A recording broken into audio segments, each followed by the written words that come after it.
Um biólogo anotou as taxas de natalidade, mortalidade, imigração e emigração de 4 populações nos anos de 2004, 2005 e 2006. Com os dados obtidos, montou os gráficos abaixo, que representavam as taxas de crescimento nessas populações. Numere na coluna da direita, indicando a que população está correlacionado cada um dos gráficos.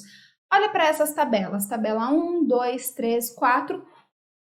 Olha a tabela 1, a gente tem taxa de natalidade, mortalidade, migração e emigração de uma população em 3 anos, para uma outra população na tabela 2, para uma outra população na tabela 3 e uma outra população na tabela 4.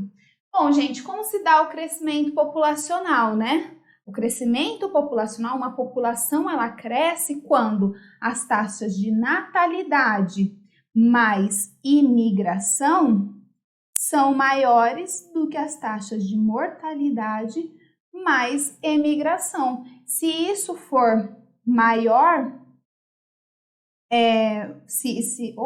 coloquei no lugar errado. Se as taxas de natalidade e imigração forem maiores que as taxas de mortalidade e imigração, essa população estará crescendo, né? O que a gente tem que fazer para a gente saber a qual gráfico cada uma dessas populações se refere?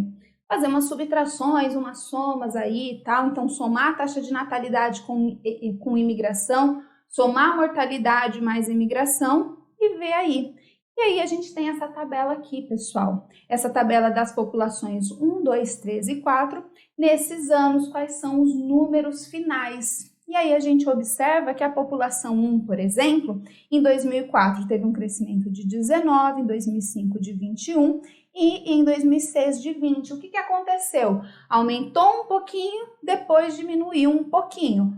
Olha para o gráfico. Qual que corresponderia aí a essa população 1? Essa população 1 corresponderia a esse segundo gráfico. Olha para a população 2. 10, 10, depois 20. Então, constante, depois aumentou. A população 2, a população 2 é essa daqui, ó, esse terceiro gráfico. Tudo bem?